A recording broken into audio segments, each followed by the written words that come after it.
The ground shook under Jake Morrison's boots as another explosion lit up the night sky. Red and orange flames danced across the colony buildings of New Boston, casting scary shadows everywhere. The 19-year-old Marine pressed his back against a concrete wall and checked his rifle. His heart was beating fast, but his hands stayed steady. "Morrison, where are you?" Commander Lisa Brooks' voice crackled through his radio. Static made her words hard to hear, but Jake could tell she was worried. "I'm at the medical center, Commander," Jake said into his radio. "There are still people inside who can't move by themselves." "Negative. Get to the transport ships now, that's an order. The Sarconians will be here in 10 minutes. Jake looked through the broken window of the medical building. Inside, he could see Dr. Helen Carter trying to help an old man in a wheelchair. 3 other patients lay on beds, too sick to walk. The doctor looked scared but determined to stay with her patients. The Sarconians had come out of nowhere. Their big ships had appeared in the sky like metal storm clouds. Everyone knew about them, the lizard-like aliens who conquered planet after planet. They were strong, mean, and they never showed mercy to anyone they thought was weak. "Commander, there are 5 people in here who can't make it to the ships without help," Jake said. "Morrison, don't be a hero. We can't save everyone. Get your butt to the landing zone now." Jake closed his eyes for a second. He thought about his training, about following orders, about staying alive. Then he opened his eyes and looked at the scared people inside the building again. "I'm sorry, Commander, I can't leave them." He turned off his radio before she could answer. Jake ran through the front door of the medical center. Dr. Carter looked up at him with surprise and hope in her eyes. "Marine, thank goodness, can you help me get these patients to safety?" "That's why I'm here, Doc," Jake said. He grabbed the handles of the old man's wheelchair. "We need to move fast." The old man looked up at Jake with cloudy eyes. "Son, you should save yourself. I'm not worth dying for." "Everyone's worth saving, sir," Jake said. "Let's go." Outside, the sounds of battle were getting closer. Green laser beams from Sarconian weapons cut through the air above them. Jake could hear the heavy footsteps of alien soldiers marching through the streets. They made 3 trips. Jake carried 2 patients on stretchers while Dr. Carter helped, the others who could barely walk. The transport ships were 6 blocks away, and every step felt dangerous. Twice they had to hide in doorways when Sarconian patrols walked by. On the last trip, Jake was carrying an elderly woman named Mary when he saw them. 6 Sarconian soldiers, each one 8 feet tall with green scales and yellow eyes. They wore black armor and carried weapons that hummed with energy. "Human," one of them hissed. His voice sounded like a snake talking. "You will surrender now." Jake gently put Mary down behind a car. "Stay here," he whispered to her. He stood up slowly, his hands raised but still holding his rifle. The Sarconians walked toward him like they were hunting prey. Their leader had red markings on his armor that probably meant he was important. "Drop your weapon, small human," the leader said. "You fight like a child playing with toys." Jake knew he couldn't win. 6 against 1, and they were bigger and stronger, but he also knew that Mary was hiding behind the car, and Dr. Carter was probably still helping people somewhere nearby. "I can't do that," Jake said. The Sarconian leader tilted his head like a confused animal. "You choose death for what? These weak creatures you try to protect?" "Because it's the right thing to do." What happened next was fast and confusing. Jake fired his rifle and dove behind a concrete barrier. The Sarconians shot back with their energy weapons, turning chunks of the street into melted glass. Jake managed to hit one of them in the shoulder, but it barely slowed the alien down. In the end, a Sarconian stunner beam hit Jake in the chest. The world went bright white, then everything went black. When Jake woke up, he was on a spaceship. The walls were made of dark metal with strange symbols carved into them. The air smelled like copper and something else he couldn't identify. His hands were tied behind his back and his whole body felt sore. 2 Sarconian guards stood near the door. They were talking in their own language, which sounded like hissing and clicking. When they saw Jake was awake, one of them left the room. Jake looked down at his uniform. It was torn and dirty, but still in one piece. On his chest, his small bronze medal was still pinned to the fabric. The humanitarian service medal didn't look like much, just a simple bronze circle with a red, white, and blue ribbon. But seeing it made Jake feel a little stronger. The door opened again and a different Sarkonian walked in. This one was taller than the others and wore fancier armor with gold decorations. When he spoke, his English was better than the soldiers. "Human, you will come with me. Queen Zarathek wants to see you." "Queen?" Jake asked, as the alien cut his bonds. "Yes, she rules our empire. She has heard about your strange behavior and wants to understand why you chose to fight for the weak instead of saving yourself." They walked through long hallways filled with more aliens. Some looked like soldiers, others wore robes like scientists or officials. All of them stared at Jake like he was some kind of strange animal. The throne room was huge. The ceiling was so high Jake couldn't see the top. Hundreds of Sarkonians stood around the edges of the room, all watching him. At the far end, on a throne made of black stone, sat the most impressive alien Jake had ever seen. Queen Zarathek was bigger than the others, with dark green scales that seemed to shine in the light. Gold jewelry decorated her arms and neck. Her yellow eyes were sharp and intelligent, studying Jake like he was a puzzle she wanted to solve. "So," she said, her voice echoing in the big room, "this is the human who chooses death over retreat." Jake stood as straight as he could, even though his body hurt. "Yes, Your Majesty." The queen leaned forward on her throne. Her eyes focused on the small medal on Jake's chest. "Tell me, small human, what is that trinket you wear? What does it mean to your kind?" Jake looked down at his medal, then back up, at the alien queen. Around the room, hundreds of warriors and nobles waited for his answer. "It's called the Humanitarian Service Medal, Your Majesty. I got it for helping people." "Helping people?" The queen's voice carried confusion and curiosity. "Explain this to me. Tell me why your leaders would honor you for what we consider weakness." Jake took a deep breath. He knew his answer might decide whether he lived or died. But more than that, he realized this might be the only chance to help his people and hers understand each other. "I'll tell you everything, Your Majesty, but it might take a while." Queen Zarathek waved her clawed hand through the air. "I have time, human. My warriors tell me you fought well, but for the wrong reasons. I want to understand what makes your species so strange."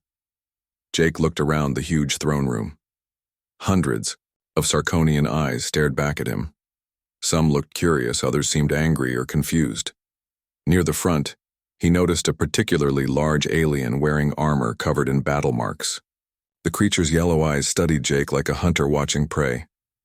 "Begin," the queen commanded. Jake touched the metal on his chest.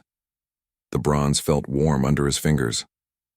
"I got this medal on a planet called Haven 7, Your Majesty. It was supposed to be a routine training mission, but everything went wrong." "Training?" interrupted a Sarkonian general with red markings on his scales. "You receive honors for training?" "No, sir. I got it for what happened during the training." Jake's voice grew stronger as he remembered. "We were doing exercises with the local defense force when the ground started shaking." The queen tilted her massive head. "An earthquake?" "Yes, Your Majesty. A big one. 9.2 on our scale. The whole capital city started falling apart." Jake could still remember the sound. Buildings crashing down, people screaming, alarms going off everywhere. "My unit was ordered to secure the military base and protect our equipment." Several Sarkonians nodded. This made sense to them. Protecting military assets was logical. "But I heard something else," Jake continued. "Children crying. They were trapped in a school building that had collapsed." The room grew quiet. Even the guards stopped moving. "Your orders were to secure military equipment," said the large warrior near the front. His voice rumbled like thunder. "Yet you abandoned your duty for offspring that were not your own?"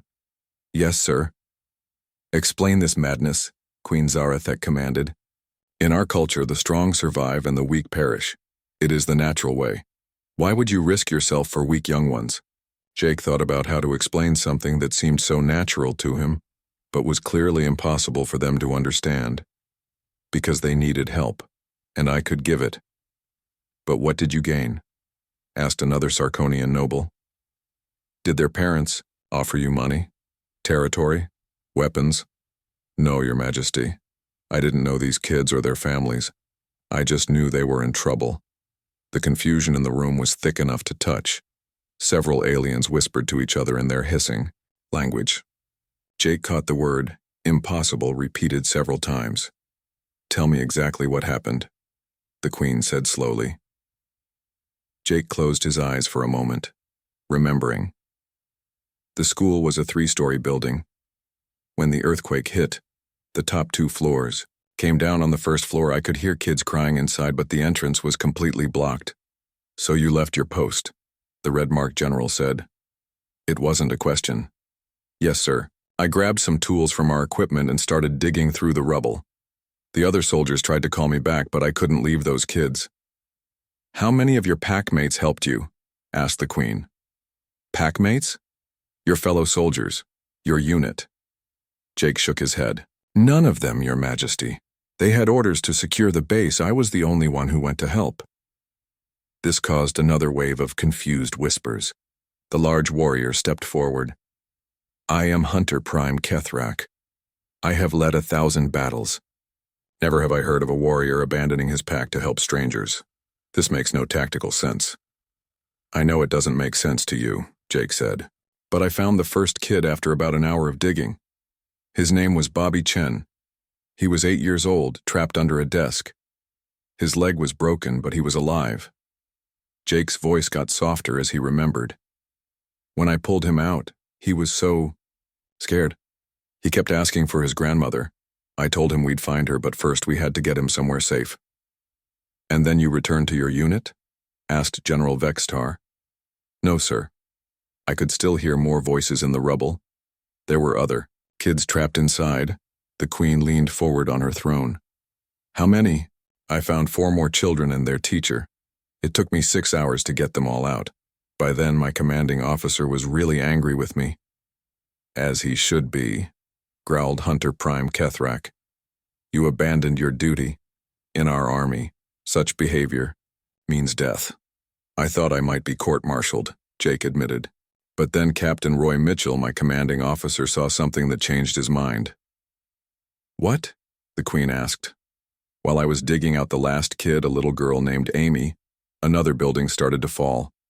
The earthquake had weakened and it was coming down right where we were working. I could have run and saved myself, but Amy was still trapped. The throne room was completely silent now. I covered her with my body when the debris fell, broke 3 ribs and hurt my back pretty bad, but Amy was okay. When Captain Mitchell saw that, he said something I'll never forget. Jake looked directly at Queen Zarathek. He said, any soldier brave enough to take rubble to the back to save a child deserves a medal, not a court-martial. But you gained nothing, said a confused noble. No wealth, no territory, no increase in rank. You risked your life and health for strangers who could give you nothing in return. That's right, Jake said simply. Hunter Prime Kethrak stepped closer. This makes no sense. In our culture, we fight for honor, for conquest, for the glory of victory. We protect our own clan, our own family. But strangers? Never. I know it's different, Jake said, but that's how humans are. We help each other. Even when it brings no benefit? Asked the Queen. Especially then. The Queen was quiet for a long moment. Her yellow eyes studied Jake like she was trying to see inside his mind. Tell me more about this medal. What does your military say about such actions? Jake stood straighter. The Humanitarian Service Medal is given to soldiers who risk their own safety to help others, especially civilians. It's not our highest honor, but it's one we take seriously. Your military rewards weakness? General Vextar sounded disgusted. We don't see it as weakness, sir. We see it as strength. Strength? The Queen's voice carried surprise. Explain. Anyone can destroy things, Your Majesty. It takes real strength to protect and build. Any soldier can follow orders and take care of himself. It takes someone special to risk everything for a stranger. Several younger Sarkonians near the back of the room shifted uncomfortably. Jake noticed one of them, a warrior with fewer battle scars than the others. watching him with something that might have been curiosity. "You speak of protection," said Hunter Prime Kethrak slowly. "But protection of one's own clan is natural. Protection of strangers is unnatural." "Maybe to you," Jake said. "But humans believe that everyone deserves protection. Not just our own families or our own kind. Everyone." The Queen stood up from her throne. She was even more impressive standing, nearly 10 feet tall with muscles that rippled under her scales. "You claim this is how all humans think? Most of us, Your Majesty. It's how we're taught from when we're children. Leave no one behind is one of our most important military rules." "Leave no one behind," the Queen repeated slowly. "Even enemies?" Jake nodded. "Even enemies. If they surrender, we take care of them. If they're wounded, we give them medical help. If they're hungry, we feed them." The confusion in the room was now mixed with something else. Some of the Sarkonians looked disturbed, as if Jake's words were challenging everything they believed about strength and survival. "This conversation grows interesting," said the Queen finally. "Tell me more about Haven 7. Tell me what happened after you saved these children." Jake shifted his weight from one foot to the other. His injuries from the capture still hurt, but the memory of Haven 7 was stronger than the pain. "After I got the kids out of the school, I thought my job was done. But then I heard Mrs. Williams calling for help." "More strangers?" Hunter Prime Kethrak asked. His voice carried disbelief. "Yes, sir. Mary Williams was an old woman, maybe 70 years old. She lived alone in a small house about 2 blocks from the school. When the earthquake hit, her basement ceiling collapsed and trapped her inside." Queen Zarathek settled back on her throne. "And you helped her as well?" "I tried to, Your Majesty. But this was different. The school was bad, but Mrs. Williams' house was worse. The whole building was ready to fall down. Captain Mitchell found me there and ordered me to return to base." "Finally. Some sense from your leader," growled General Vexitar. "But I couldn't leave her," Jake continued. "She was calling for help and I was the only one who could hear her. The local emergency workers were all busy with bigger buildings that had more people trapped." Jake remembered the sound of Mary's voice, weak and scared, coming from under tons of broken concrete and wood. "She told me her grandson Bobby was supposed to visit her that day. She didn't know I had already saved him from the school." A younger Sarkonian warrior near the back spoke up. "Did you tell your captain about this female?" "I did. He said the local authorities would handle it when they had time. But Mrs. Williams didn't have time. I could hear water pipes breaking, in her basement. If I waited for official help, she would drown." The Queen's eyes narrowed. "So you disobeyed a direct order, again?" "Yes, Your Majesty. In our military," said General Vextar, "such behavior would result in immediate execution. I knew I was risking my career," Jake admitted. "Maybe even prison time, but Mrs. Williams was going to die if someone didn't help her right away." Hunter Prime Kethrak stepped closer to Jake. "Explain to me why this old female's life was worth your career, your freedom, possibly your life." Jake looked into the alien's yellow eyes. "Because she mattered. Every person matters. But she was old. Weak. She contributed nothing to your society anymore." "That's not how we see it," Jake said firmly. "Mrs. Williams raised 6 children. She taught school for 40 years. She volunteered at the local hospital. Just because she was old didn't mean her life was worth less." Several Sarkonians whispered among themselves. The young warrior who had spoken earlier looked troubled, like Jake's words were making him think about things he'd never considered before. "Tell me how you saved this old human," the Queen commanded. Jake took a deep breath. "I had to crawl through a hole in the rubble that was barely big enough for my body. The basement was almost completely flooded, and Mrs. Williams was trapped under a heavy beam that had fallen across her legs." "And you could lift this beam alone?" asked General Vextar. "No, sir, I'm strong, but not that strong. I had to use a piece of broken pipe as a lever. It took me almost 2 hours to free her legs, and all that time the water level was rising." Jake's voice got quieter as he remembered the scary parts. Twice, more debris fell while I was working. Once a chunk of concrete missed my head by maybe 6 inches. Mrs. Williams kept telling me to leave her and save myself. Wise advice, said Hunter Prime Kethrak. Why did you not take it? Because I don't leave people behind. That's not who I am. The Queen leaned forward. What happened when you freed her? The water was up to our chests by then. Mrs. Williams couldn't walk because her legs were hurt, so I had to carry her through the flooded basement to the hole I'd made in the wall. Jake paused, remembering how scared he'd been. The hardest part was getting both of us through that small opening. I had to push her through first, then squeeze through myself. Just as I got out, the rest of the house collapsed. You almost died, said the young warrior in the back. Yes? If I'd been maybe 30 seconds slower, we both would have been killed. For a stranger, Hunter Prime Kethrak said slowly. An old, weak stranger who could offer you nothing. She offered me something, Jake said.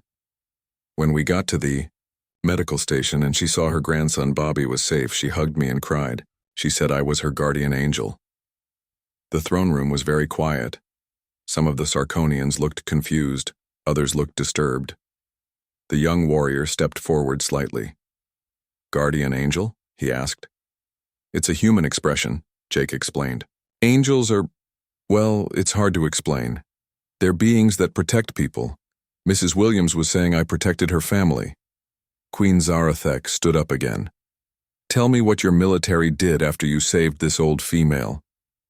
At first, Captain Mitchell was really angry. He said I'd disobeyed orders twice in one day and put myself in unnecessary danger. He was going to write me up for disciplinary action. But, the Queen prompted. But then Dr. Helen Carter spoke up. She was the doctor who was treating Mrs. Williams and Bobby and the other kids I'd saved. She told Captain Mitchell that in 12 hours I'd saved 7 lives. Jake's voice grew stronger. Then the colony governor showed up. His name was Pete Ross, and he'd been an admiral in our space navy before he retired. He asked Captain Mitchell if he was really going to punish a soldier for saving children and an elderly woman. What did your captain say? Asked General Vextar. He looked at all the people I'd helped. Then he looked at me. I was covered in dirt and blood, my uniform was torn, and I could barely stand up because my back was hurt so bad. But all those people were alive because I'd helped them. Jake smiled, a little at the memory. Captain Mitchell said, Governor, I think instead of punishment, this young Marine deserves a medal. The young Sarkonian warrior spoke again. And your leaders agreed? Yes. Governor Ross said that any soldier who would risk court-martial and death to save strangers showed the best of human nature. He recommended me for the Humanitarian Service Medal personally.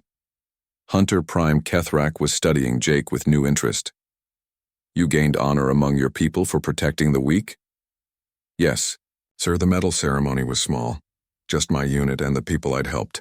But Mrs. Williams and Bobby were there, along with all the kids from the school. When they gave me the medal, Bobby hugged my leg and said, Thank you for saving us, Mr. Jake. The Queen was quiet for a long moment. When she spoke, her voice was thoughtful. In our society, the strong take from the weak. It is the natural order.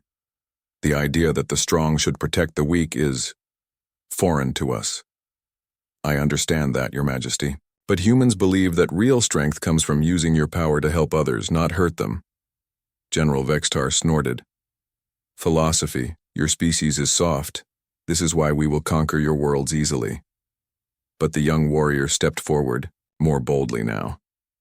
General, may I ask a question? Vexatar looked annoyed. Speak, Tixara. If humans are so weak, why did this one fight 6 of our warriors alone to protect strangers? That doesn't sound like the behavior of a weak creature. The question hung in the air. Several older Sarkonians looked angry that a young warrior would question their beliefs, but others seemed to be thinking about what Tixara had said. Queen Zarathek's eyes focused on Jake again. Young human, you have given me much to consider, but I want to understand more about your kind. Tell me, is this medal the only honor you humans give for protecting others? Jake shook his head. No, Your Majesty. We have many medals and honors for people who help others. The Medal of Honor is our highest award, and it's usually given to soldiers who sacrifice their lives to save their friends. We have medals for rescue workers, for doctors who help in disasters, for people who give food to the hungry.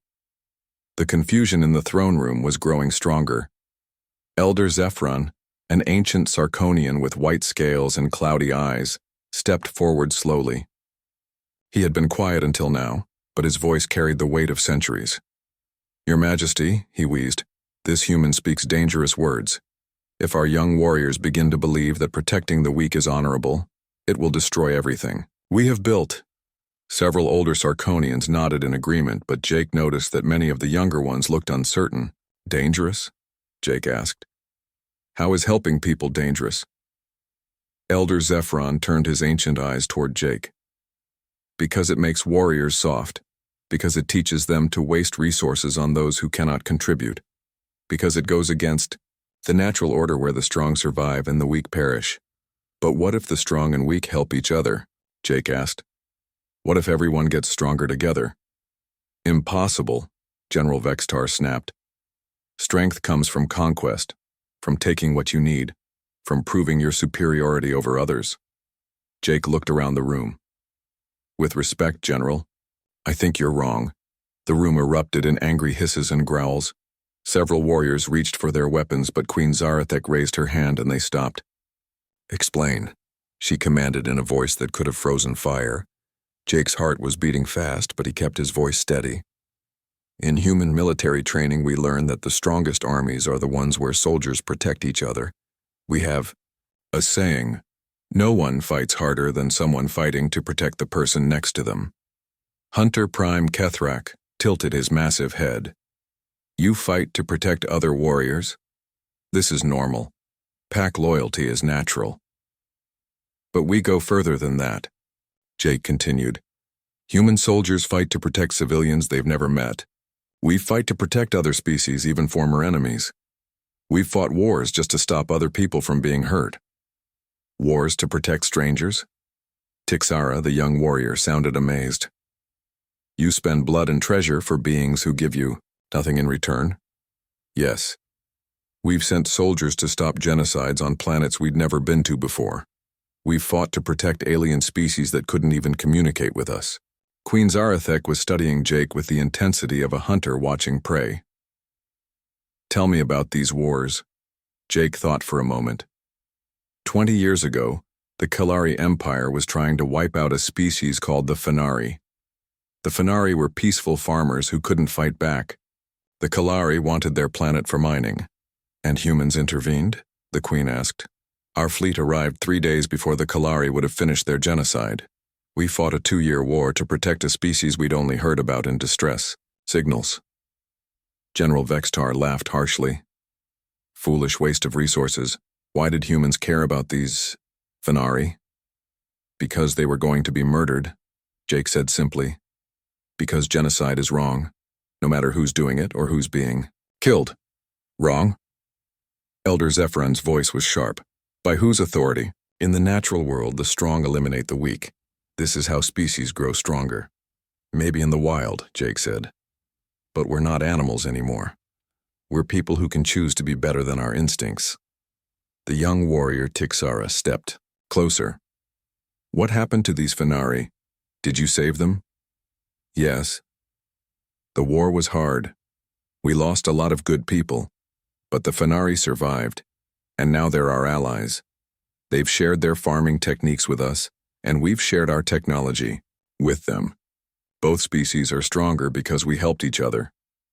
"Alliances based on mutual benefit," Hunter Prime Kethrak said slowly. "This makes some sense." "But it wasn't mutual at first," Jake corrected. "When we saved them, the Fenari had nothing to offer us. We helped them because it was right, not because we wanted something in return."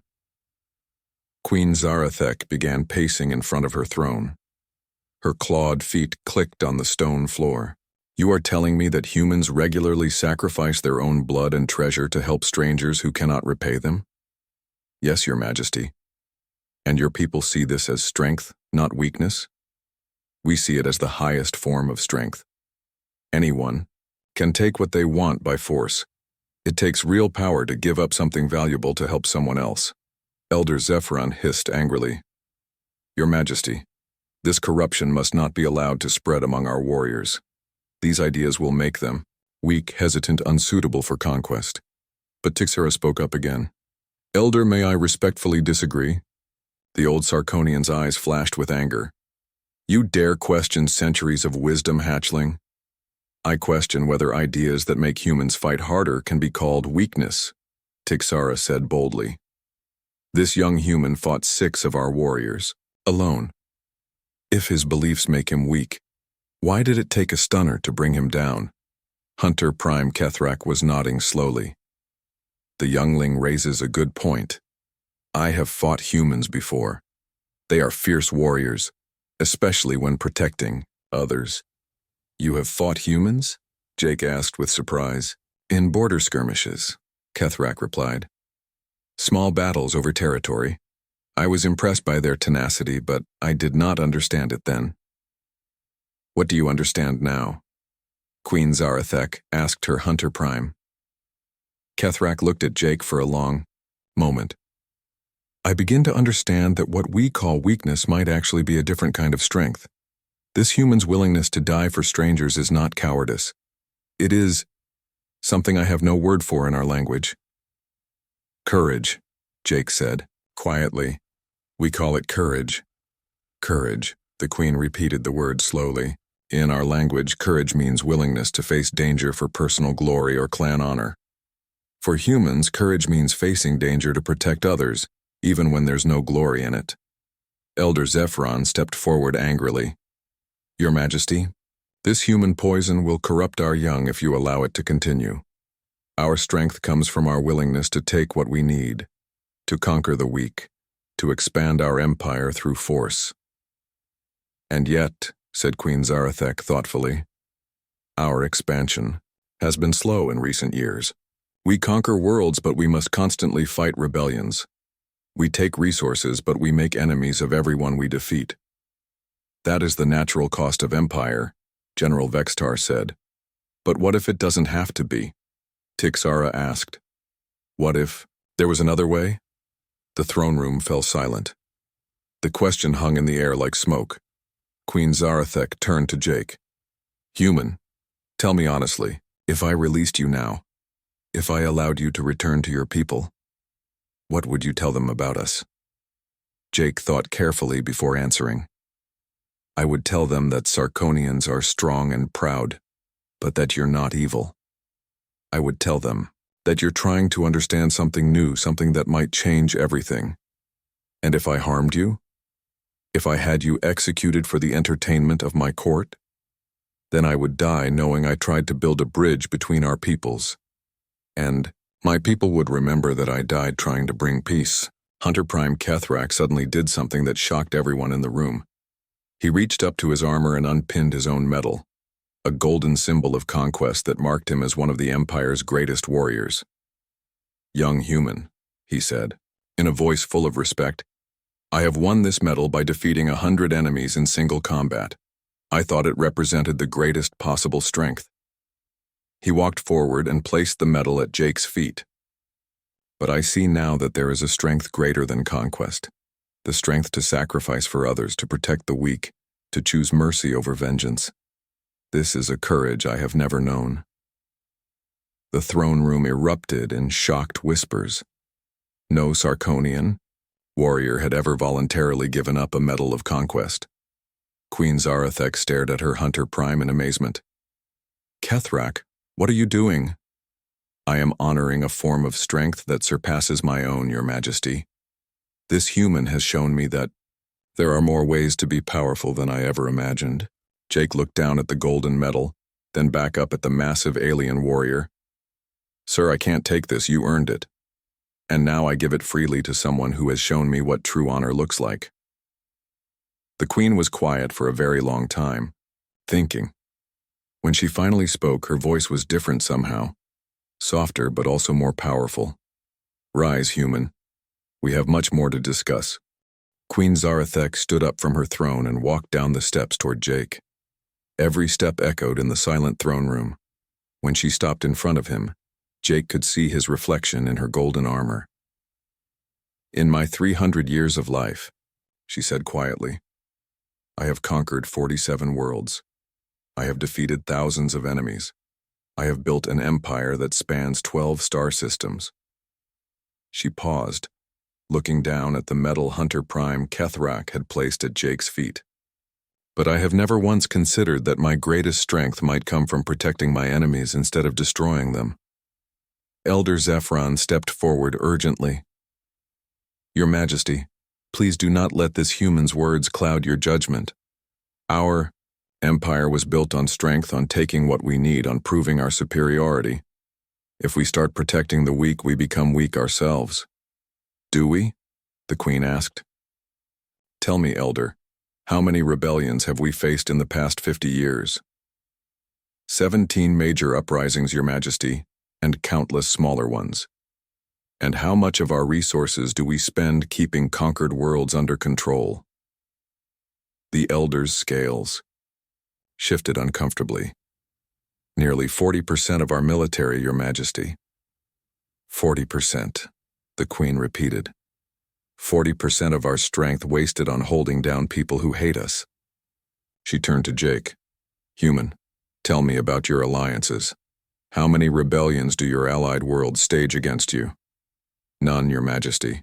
Allied worlds fight beside us, not against us," General Vextar snorted. "Because you are too weak to properly conquer them. True conquest requires absolute dominance." "Maybe," Jake said, "but partnership requires something harder than dominance. It requires trust." "Trust?" War Chief Grixnall, who had been silent until now, stepped forward aggressively. "Trust is for fools who cannot enforce their will through strength." "Is it?" Jake asked. "When I was digging Mrs. Williams out of that basement, I had to trust her to stay calm while I worked. When I carried those kids out of the collapsed school, they had to trust me to keep them safe. Trust made all of us stronger." Young warrior Tixara spoke up again. "But trust requires vulnerability. If you trust someone, they can betray you." "Yes," Jake agreed. "Trust is risky, but without risk, there's no real reward." Queen Zarathek was pacing now, her claws clicking on the stone floor. "Human, tell me about your leaders. Do they rule through fear?" "Some try to," Jake admitted. "But the best leaders, the ones people follow willingly, they lead through example. They serve others instead of demanding service." "Serve others?" War Chief. Grixnall laughed harshly. "Leaders who serve are not leaders at all, they are servants."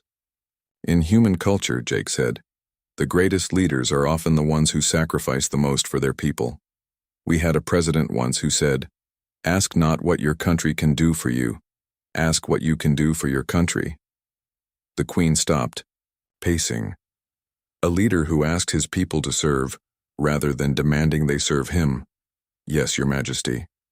And people followed him because they believed he truly cared about their welfare, not just his own power." Elder Zephron hissed in frustration. "This is madness. Without fear, without dominance, there is only chaos. The weak will not follow the strong unless they are forced to." "With respect, Elder," said Tixara, "this human followed no orders when he saved those civilians. No one forced him to help. He chose to because he believed it was right. And look where that got him," War Chief Grixnall snarled. "Captured by his enemies, standing trial for his life." "Actually," Jake said with a small smile, "I think this is exactly where I was supposed to end up." The entire throne room stared at him in confusion. "You think being captured was your goal?" Queen Zarathek asked. "Maybe not my goal, but maybe this conversation needed to happen. Maybe our peoples needed to understand each other before we destroy each other." Hunter Prime Kethrak nodded slowly. "The human speaks wisdom. We have seen them only as weak prey, but perhaps we have been blind." "Blind to what?" demanded War Chief Grixnall. "To the possibility that there are many kinds of strength," Kethrak replied. "I can defeat any enemy in single combat, but I could not do what this young human did. I could not sacrifice myself for strangers." "Because it is unnatural," Elder Zephron protested. "Is it?" Queen Zarathek asked quietly. Or is it simply evolved? The word hung in the air like a challenge. Evolved beyond the simple drive to survive and dominate, the Queen continued. Evolved to see beyond clan, beyond species, beyond self. War Chief. Grixnal stepped forward angrily. Your Majesty, I have served you loyally for 50 years. I beg you not to let this human poison corrupt our ancient ways. Queen Zarathek turned to face her war chief. Grixnal, in 50 years of service, how many worlds have chosen to join our empire willingly? The war chief's scales darkened with embarrassment. None, Your Majesty, but willing submission is not necessary when we have superior force. And yet, the Queen mused, this human's people have dozens of willing allies. Worlds that could leave their alliance but choose to stay. Species that fight and die to protect human worlds, not because they are forced to, but because they want to. She turned back to Jake. How many species are in your alliance, human? 17, Your Majesty. And 3 more have applied to join, this year. Applied? Tixara asked. Others asked to join you? Yes. They see what we offer, protection, trade, shared technology, mutual support, and they want to be part of it. War Chief Grixnal shook his head stubbornly. Temporary alliances. When pressure comes, they will abandon you. Maybe, Jake said. But when the Kellari Empire attacked our worlds 5 years ago, every one of our allies sent ships to help defend us. The Fenari, who we saved from genocide, sent their entire space fleet even though they're not really warriors. They fought for you? Hunter Prime Kethrak asked with interest. They died for us. 3,000 Fenari died defending human colonies they'd never even seen. The throne room was very quiet. Why? Queen Zarathek asked softly. Because we had saved them when they needed help. Because they knew we would do the same for them again, because that's what family does. Family? That's how we see our allies, Your Majesty. Not as subjects or servants, but as family. Different species, but all working together to protect each other. Queen Zarathek was quiet for a long time. When she spoke, her voice carried a weight that made everyone in the room hold their breath. I have made a decision. She walked back to her throne, but instead of sitting, she stood beside it. For 300 years I have ruled through strength and fear. I have taken what I wanted and crushed anyone who opposed me. I thought this made me powerful. Her golden eyes found Jake in the crowd of aliens. But this young human has shown me a power I never imagined. The power to inspire others to die willingly for your cause. The power to turn enemies into family. The power to build something greater than yourself. War Chief Grixnal stepped forward desperately. Your Majesty, please reconsider. Our ways have made us strong. Our ways have made us lonely, the Queen replied. Strong, yes, but surrounded by enemies. This human's people are surrounded by friends. She raised her voice so everyone in the throne room could hear. I declare this human, Jake Morrison, to be an honored guest of our empire. His medal represents a form of courage that we must learn to understand. Elder Zephron's voice was filled with horror.